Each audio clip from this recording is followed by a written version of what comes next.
इस विषय में हम जानेंगे आज पवनदास जी से कि जो सतलोक आश्रम वाले भाई बहन हैं, भाई हैं, कोऑर्डिनेटर हैं, बड़े बड़े सेवादार हैं, वो इस अन्नपूर्णा मुहिम के तहत जो कार्य कर रहे हैं, लोगों की मदद कर रहे हैं, फ्री में मकान बना रहे हैं, फ्री में कोई पानी निकाल रहे हैं, मोटरें पाइप दे रहे हैं, तो इनके पीछे इनका क्या रीज़न है, क्या इनका प्रयोजन है, क्या इनकी मंशा है, तो हम आज जानेंगे पवनदास जी से।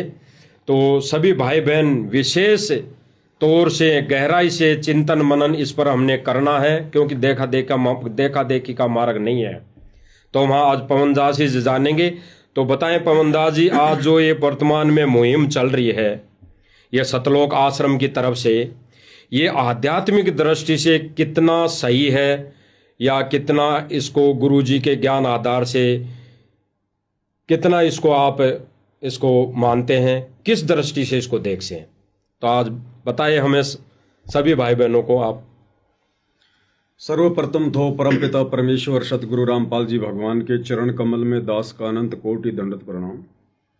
लाइव वीडियो देख रहे सभी भाई बहनों को दास की तरफ से प्यार भरा सत्साहिब।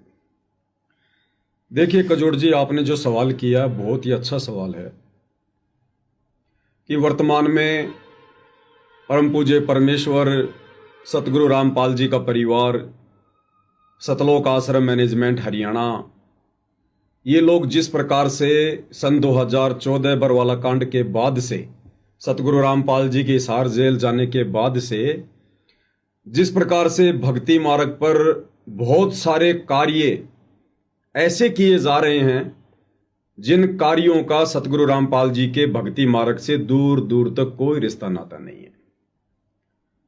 आपने बात की एक अन्नपूर्णा मुहिम की, कि इस अन्नपूर्णा मुहिम के तहत सतलोक आश्रम मैनेजमेंट हरियाणा, गुरुदेव का परिवार गरीब लोगों के मकान बनवा रहा है, जो असहाय लोग हैं उनके मकान बनवा रहा है, उनको राशन वगैरह दे रहा है। अभी हरियाणा में पिछले दिनों बाढ़ की समस्या थी, गांव में पानी भर गया था, इन्होंने मोटर और पाइप दे देकर गांव वालों की मदद की है। बहुत अच्छी बात है, किसी की मदद करना कोई बुरी बात नहीं है। लेकिन जब बात आती है सतगुरु रामपाल जी के शास्त्र अनुकूल शत भक्ति मार्ग की, तो इस मार्ग की कुछ मर्यादा हैं, कुछ नियम हैं। मैं बार बार एक उदाहरण देता हूं कि मीठा खाना बहुत अच्छी चीज है, कोई भी व्यक्ति मीठे के लिए मना नहीं करेगा, सबको अच्छा लगता है। लेकिन जिस पेशेंट को या जिस व्यक्ति को शुगर की बीमारी है, डायबिटीज है, उसको हर कोई मना करेगा कि भाई आप मीठा मत खाओ। डॉक्टर भी उसको सलाह देगा कि भाई मीठा मत खाना। इसी प्रकार ये भक्ति मार्ग है। आज से पहले हमने केवल भक्ति का नाम सुना था, हमें यथार्थ भक्ति मार्ग प्राप्त नहीं था। अब हमें सत भक्ति मार्ग प्राप्त हुआ है, सच्चा परमात्मा प्राप्त हुआ है, सच्चा गुरु प्राप्त हुआ है। तो यहां मर्यादा भी कुछ विशेष हैं। यदि हम उन मर्यादाओं में रहकर, गुरु वचन में रहकर इस भक्ति मार्ग पर आगे नहीं बढ़ेंगे तो फिर हम असफल हो जाएंगे, मोक्ष से वंचित रह जाएंगे। तो गुरुदेव ने हमें बताया कि बच्चों, ये इस प्रकार के कार्य करने वाले काल के लोक में काल के व्यक्ति बहुत हैं। आप सरपंच चुनते हैं, एमएलए चुनते हैं, विधायक चुनते हैं, एमपी चुनते हैं, मुख्यमंत्री चुनते हैं, प्रधानमंत्री चुनते हैं। क्यों चुनते हैं? विकास के कार्यों के लिए, गरीब और असहायों की मदद के लिए, बिजली, पानी, रोड, सड़कें, ये सब ठीक करवाने के लिए। तो गुरुदेव ने कहा कि बच्चों, हमारा मार्ग अलग है, भिन्न है। इन सरकारों की व्यवस्था भी परमात्मा जी ने ही कर रखी है आम जन की सुविधाओं के लिए। तो हम भक्तों का तो सतगुरु रामपाल जी के भक्ति मार्ग को समझकर अब यह कार्य हो जाना चाहिए एकमात्र कि हमने तो किसी भी प्रकार से भक्ति करके, मर्यादाओं में रहकर, गुरु को प्रसन्न करके और इस काल के लोक से बाहर निकलना है, जन्म और मरण के झंझट से बाहर निकलना है, 84 लाख योनियों के कष्ट से बाहर निकलने का हमने प्रयास करना चाहिए। भगत कभी भी इस प्रकार के पचड़ों में नहीं पड़ेगा। गुरु ने हमें समझा दिया कि बेटा ये काल का 21 ब्रह्मांड, ये कर्म क्षेत्र है, या पाप और पुण्य से सारा व्यवहार चलता है। जिसके पुण्य अधिक है वो सुखी है, जिसके पाप अधिक है वो दुखी है। और हम भगत ना किसी के पुण्य बढ़ा सकते, ना किसी के पाप अपने सिर ले सकते। तो सतगुरु से यह तत्व ज्ञान प्राप्त होने के बाद भगत ने तो इस प्रकार के पचड़ों में पड़ना ही नहीं चाहिए।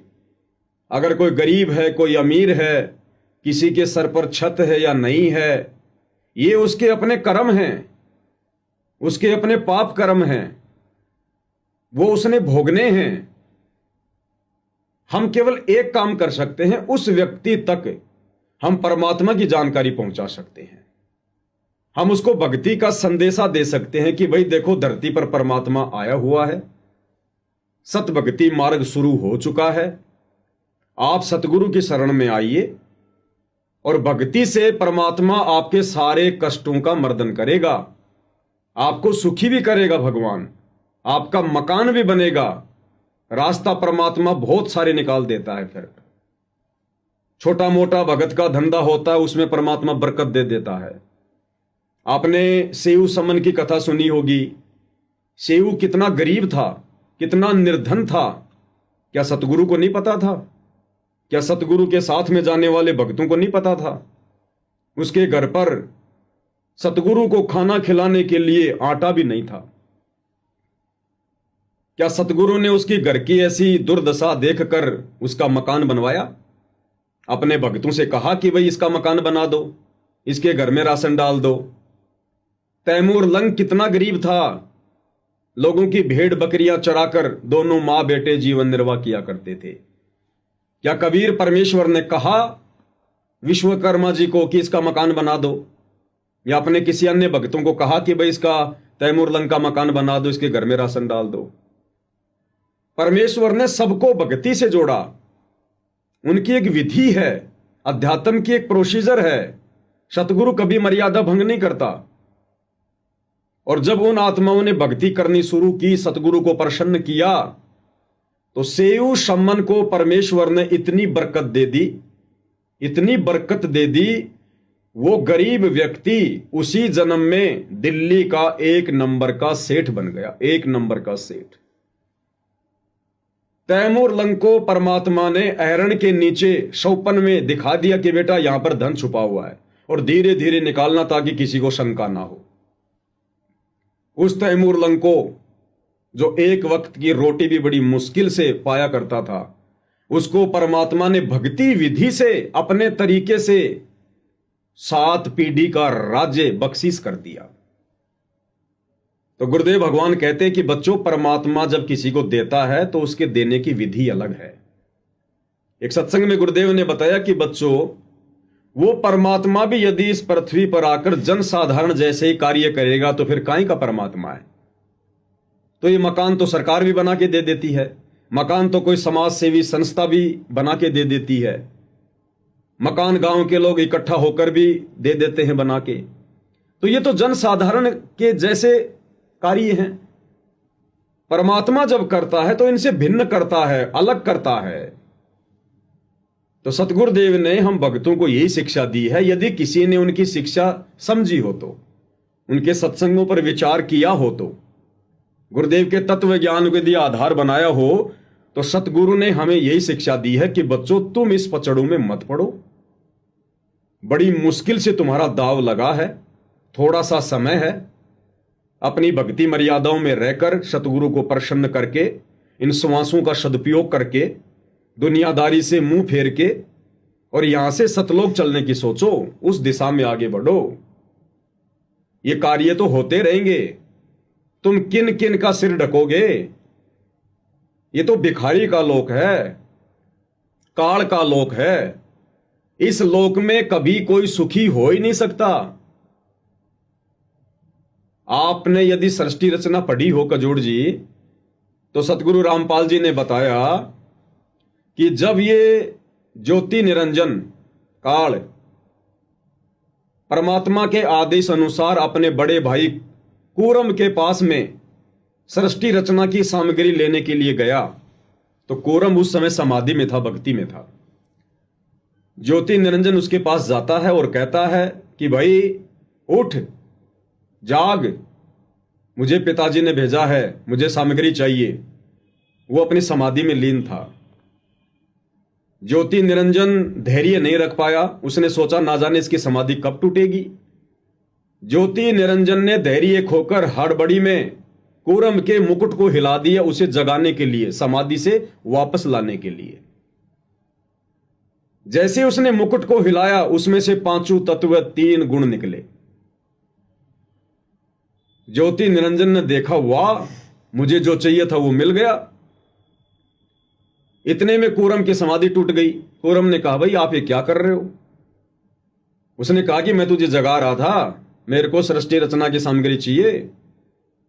कूरम ने कहा कि ये आपको किसने बताया? मेरे और कबीर परमात्मा के अलावा तो किसी को पता ही नहीं है।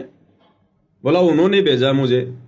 तो कूरम ने एक अच्छे बेटे का फर्ज निभाते हुए कहा कि भाई मैं पहले पिताजी से पूछूंगा, ये तो बहुत अनमोल वस्तु है, मैं पहले पिताजी से पूछ लेता हूं, कोई दिक्कत नहीं, आप बैठो, अगर पिताजी यस कर देंगे तो मैं आपको दे दूंगा। लेकिन ज्योति निरंजन को धैर्य नहीं रहा और वो वहां से कूरम के मुकुट को हिलाकर सारी सामग्री लेकर वहां से दौड़ गया। जब कूरम ने परमात्मा से समाधि अवस्था में बात की तो कूरम ने कहा कि पिताजी ऐसे ऐसे मेरे साथ में बदसलूकी करके, और वो ज्योति निरंजन ऐसे ऐसे सामग्री ले गया और मैं उसको घड़ूंगा, मैं उसकी पिटाई करूंगा। तो कबीर परमेश्वर जी ने कहा कि बेटा उसने तो गलती कर दी, कोई बात नहीं, तू ऐसी गलती मत करना, और आज के बाद मैं उसको श्राप देता हूं, उसके लोक में 21 ब्रह्मांड में कभी भी शांति नहीं रहेगी। ऐसे ही लोग झगड़ेंगे, मरेंगे, कटेंगे, फंसेंगे, अशांति बनी रहेगी। ये श्राप वहां से लगा हुआ है इस काल को, ब्रह्म को, 21 ब्रह्मांड के राजा को। तो भाई परमेश्वर ने जिसको ऐसा श्राप दे रखा हो कि जिसके लोक में कभी सुख शांति नहीं होगी, हम 2 कोटि के जीव अपनी भक्ति ना करके क्यों दुनिया को सुखी करने का ठेका ले रहे हैं? जब दुनिया को वापस थोड़ा बहुत सुखी करने के लिए परमात्मा स्वयं संत रामपाल जी के रूप में धरती पर आ चुके हैं, तो अब वे अपने स्तर पर, अपने तरीके से, अपनी प्रोसीजर के अनुसार लोगों को धन देंगे, उनको सुखी करेंगे, उनके मकान बनाएंगे। अपने भक्तों को मजदूरी पर नहीं लगाएंगे। जिस प्रकार से सतलोक आश्रम वाले सतगुरु की आड़ में भक्तों से मजदूरियां करवा रहे हैं। सतगुरु हमसे भक्ति करवाने के लिए आए, मजदूरी करवाने नहीं आए। तो सतगुरु की एक विधि है, और जब से सतगुरु रामपाल जी ने अपने सत भक्ति मार्ग की शुरुआत की है सन 1994 से, कजोड़ जी मैं चैलेंज करता हूं, आज तक मुझे उनके एक भी भगत का ऐसा घर बता दीजिए जो घर सतगुरु रामपाल जी ने बनवाया हो। एक भी वो भगत बता दीजिए जिसके घर में सतगुरु रामपाल जी ने राशन डलवाया हो। बाढ़ तो हरियाणा में आज से पहले भी कई बार आई है। एक भी गांव बता दीजिए जिस गांव में सतगुरु रामपाल जी ने मोटर और पाइप की व्यवस्था करवाई हो। वो ऐसा करवाएंगे नहीं, उनकी विधि अलग है। जिस प्रकार कोई भी रोगी रोड पे पड़ा हुआ है, कितना ही भयंकर रोग से ग्रस्त है, कितना ही दुखी है, डॉक्टर उसका रोड पर इलाज नहीं करेगा। डॉक्टर के नियम है, मर्यादा है, विधि है। आप विधिवत हॉस्पिटल में आइए, हॉस्पिटल में एडमिट होइए, अपना नाम गांव पता लिखाइए, उसके बाद डॉक्टर आपके रोग को भी चेक करेगा और जैसा भी रोग है उस अनुसार उसका ट्रीटमेंट भी करेगा। तो सतगुरु रामपाल जी परमेश्वर जी की आत्माओं को धनी बनाने की, स्वस्थ बनाने की एक प्रोसीजर है। आप सबसे पहले उनके ज्ञान को सुनिए, समझिए, आप उनकी शरण में आइए, शरण में आकर आप जी भक्ति करते रहिए, फिर परमेश्वर आपके काम धंधे में बरकत देगा, आपके बच्चों को नौकरी पे लगा देगा। बहुत सारे तरीके हैं परमात्मा के पास में। और फिर सतगुरु अपनी वाणी में कहते हैं कि भाई कल्पे कारण कौन है, तू कर सेवा निष्काम और मन इच्छा फल देऊंगा जब पड़ेगा मेरे से काम। सतगुरु कहते हैं बेटा अब उपदेश लेकर तू निश्चिंत होकर मर्यादा में रह के भक्ति कर। ये विकल्प संकल्प करना छोड़ दे, ऐसा होगा वैसा होगा ऐसा नहीं होगा। कहते हैं मन में कल्पनाएं करना छोड़ दे, अपने सतगुरु पर छोड़ दे। जहां तेरे को सतगुरु की आवश्यकता पड़ेगी, किसी भी आवश्यक वस्तु की आवश्यकता पड़ेगी, सतगुरु समय से पहले तेरे सामने हाजिर कर देगा।